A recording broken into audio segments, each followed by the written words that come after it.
और इसी के साथ चलिए अब रुक करते हैं हमारी दूसरी महत्वपूर्ण खबर का। देश की 3 सबसे चर्चित धार्मिक भूमि विवाद काशी, मथुरा और संभल अब एक बार फिर से सुर्खियों में आ चुका है।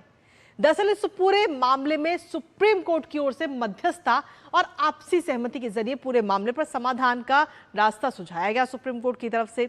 लेकिन हैरानी की बात यह है कि यह रास्ता हिंदू और मुस्लिम दोनों ही पक्षों ने इस प्रस्ताव को सीधे तौर पर ठुकरा दिया। और दरअसल दोनों ही पक्षों का यह कहना है कि इतने संवेदनशील मामलों का समाधान बातचीत से नहीं बल्कि अदालत के कानूनी फैसले से होना चाहिए, जिसके बाद अब सबकी नजर सुप्रीम कोर्ट के फैसले पर है। दरअसल इस पूरे मामले की दिशा और दशा अब अदालत ही तय करेगी। आपको आखिर ये पूरा मामला क्या है वो आपको बताएंगे, साथ ही लेटेस्ट अपडेट जानेंगे अपने सहयोगी से। उससे पहले आपको दिखाते हैं अब समझौता नहीं होगी सुनवाई। तो जी हां, काशी, मथुरा और संभल का ये जो चर्चित भूमि है, इसको लेकर ये पूरा विवाद जो सुप्रीम कोर्ट में चल रहा था, अब उस पूरे मामले को लेकर सुप्रीम कोर्ट की तरफ से ये आइडिया दिया गया कि ये प्रस्ताव रखा गया कि आप आपसी सहमति से ही इस पूरे विवाद को सुलझा लें। लेकिन दोनों पक्षों ने इस पर साफ तौर पर इनकार कर दिया है। दोनों पक्षों ने इस समझौते से इनकार किया और मध्यस्थता से उन्होंने कहा है कि मध्यस्थता से समझौता सही नहीं है।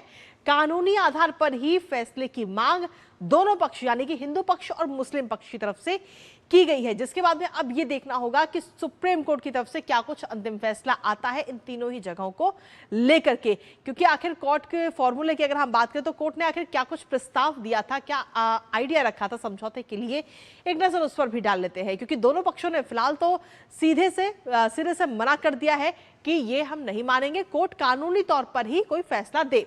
दरअसल कोर्ट ने फॉर्मूला रखा था सभी पक्षों के लिए कि आपसी सहमति से ही आप समझौता कर लें, आपस में आप बैठे अपनी सहमति बनाएं।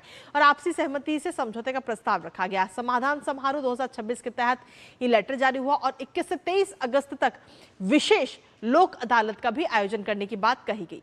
इसके साथ ही बातचीत के जरिए हल निकालना उद्देश्य साफ तौर पर सुप्रीम कोर्ट ने यह कहा। लेकिन सुप्रीम कोर्ट ने जब यह प्रस्ताव रखा तो इस पर दोनों पक्षों ने साफ तौर पर मना कर दिया कि हम इसे नहीं मानेंगे, आप कानूनी तौर पर जो भी फैसला देंगे वो हम मानेंगे। आखिर ये तीनों ही जगहों पर भूमि विवाद क्या है, एक नजर उस पर भी डाल लेते हैं।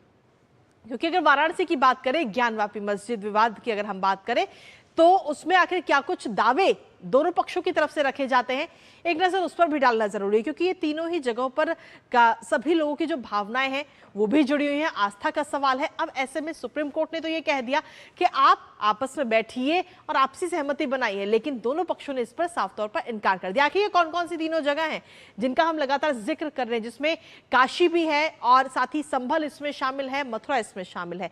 क्योंकि काशी की अगर हम बात करें तो ज्ञानवापी मस्जिद विवाद, जिसमें हिंदू पक्ष की तरफ से ये दावा किया जाता है कि ये पुराना विप्लेश्वर मंदिर है, लेकिन वहीं मुस्लिम पक्ष कह रहा है कि मस्जिद के रूप में इसे बरकरार रखा जाए। और मौजूदा स्थिति की अगर हम बात करें तो इसकी मौजूदा स्थिति जिला कोर्ट में ये पूरा मामला चल रहा है। हाई कोर्ट, सुप्रीम कोर्ट में सुनवाई इस पूरे मामले को लेकर जारी है। इसी के साथ दूसरा मामला आता है मथुरा का, श्री कृष्ण जन्मभूमि विवाद। अब श्री कृष्ण जन्मभूमि विवाद की अगर हम बात करें तो हिंदू पक्ष की तरफ से यह दावा किया जाता है कि जो शाही ईदगाह मस्जिद जो मंदिर के जस्ट बराबर में बनाई हुई है उसको हटाया जाए। वहीं मुस्लिम पक्ष कह रहा है कि मस्जिद पूरी तरह से वैध है और धार्मिक स्थल है। हालांकि ये विवाद भी इस समय हाईकोर्ट और सुप्रीम कोर्ट में मामला लंबित है। इसके साथ ही तीसरा विवाद, ये तो बात रही काशी की और मथुरा की, तीसरा मामला है संभल का। संभल में शाही जामा मस्जिद, जिसको लेकर अभी पिछले कुछ सालों में हमने देखा है कि बहुत ज्यादा विवाद बढ़ा भी है। और सीधे तौर पर हिंदू पक्ष की तरफ से यह दावा किया जाता है कि मस्जिद का पुरातत्व सर्वे हो। मुस्लिम पक्ष कह रहा है कि मस्जिद को ही वैध माना जाए। हालांकि मौजूदा स्थिति की अगर हम बात करें तो कानूनी याचिकाओं पर सुनवाई अभी भी जारी है। तो इन तीनों ही मामलों को लेकर सुप्रीम कोर्ट की तरफ से यह प्रस्ताव रखा गया था कि आप दोनों ही पक्ष, हिंदू पक्ष और मुस्लिम पक्ष, आप आपस में बैठे और आपस में बैठकर मध्यस्थता के साथ कोई हल निकालें। लेकिन फिलहाल दोनों ही पक्षों ने इस पर साफ तौर पर इनकार कर दिया है और कोर्ट को ही यह कहा गया है कि आप ही इस पर कोई कानूनी रूप से फैसला दीजिए। इस पर ताजा अपडेट ले लेते हैं। हमारे साथ में हमारे सहयोगी विकास सारथी इस वक्त जुड़ गए हैं, सीधा उनका रुख करेंगे ताजा अपडेट के लिए। विकास, सुप्रीम कोर्ट की तरफ से यह प्रस्ताव रखा गया था दोनों पक्षों के लिए कि आप आराम से बैठिए, मध्यस्थता के साथ बातचीत के जरिए कोई हल निकालिए इन तीनों ही जगहों के लिए। लेकिन अब दोनों पक्षों ने इस पर साफ तौर पर इनकार कर दिया है और उनका कहना है कि कानूनी रूप से ही इस पर फैसला आना चाहिए तीनों जगहों के लिए। विकास,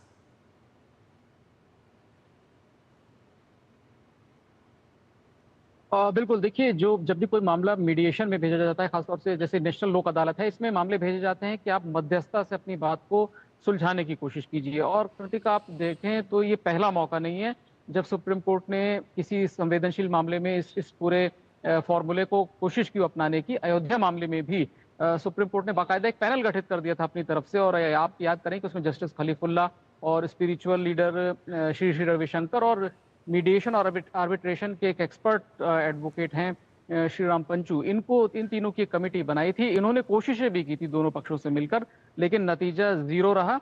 इस बार ये पूरी कोई प्रक्रिया हो ही नहीं, क्योंकि जो नेशनल लोक अदालत 21, 22, 23 को चलनी है, सुप्रीम कोर्ट में भी इस बार उसका आयोजन किया जा रहा है।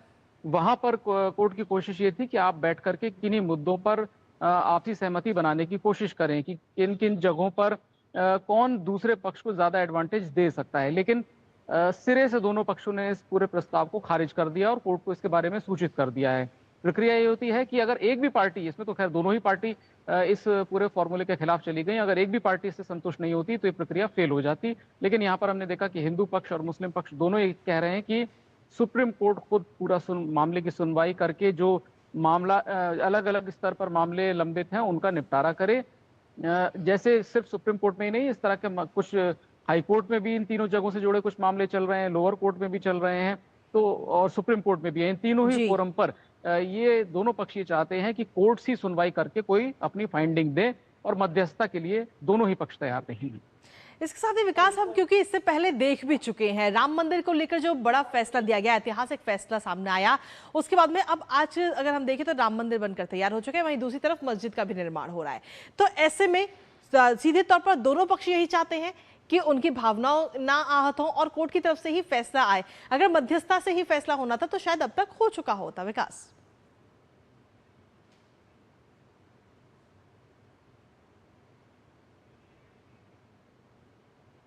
बिल्कुल देखिए, कोर्ट हमेशा इसलिए इस तरह का बहुत ही संवेदनशील मामला है क्योंकि सुनवाई के दौरान भी बहुत सारी बातें होती हैं। उससे कई बार बहुत ही एक्रिमोनियस डिबेट जिसको हम कहते हैं कि कड़वी बातें भी होती हैं। इन सब से बचा जा सकता है अगर मध्यस्थता के जरिए इस मामले को सुलझाया जा सकता। लेकिन पुराना अनुभव कहता है कि ये फॉर्मूला अब तक काम नहीं आया, और इस बार भी देखिए आप इन तीनों जगहों के लिए दोनों ही पक्ष अपनी अपनी जो पोजीशंस हैं उससे पीछे हटने के लिए तैयार नहीं है। कोई किसी दूसरे पक्ष को किसी तरह का कंसेशन नहीं देना चाहता। वो चाहते हैं कि कोर्ट सुने, कोर्ट जो डायरेक्शन देगा, जो रूलिंग देगा, उसको हम मानेंगे। लेकिन आपसी सहमति से इस मामले को सुलझाना, दोनों ही पक्ष इसके खिलाफ थे और इस बात की जानकारी उन्होंने कोर्ट को दे दी है। तो जो 21 अगस्त से जो सुनवाई हो सकती थी मध्यस्थता के जरिए, वो अब नहीं होगी। ये बात आज साफ हो गई है। चलिए, बहुत बहुत शुक्रिया विकास, तमाम जानकारी और अपडेट्स हमारे साथ साझा करने के लिए, इस महत्वपूर्ण खबर से जुड़ी हुई। लगातार इस पर अपनी नजर बनाए रखिएगा। और इसी के साथ चलिए अब रुक करते हैं हमारी तीसरी महत्वपूर्ण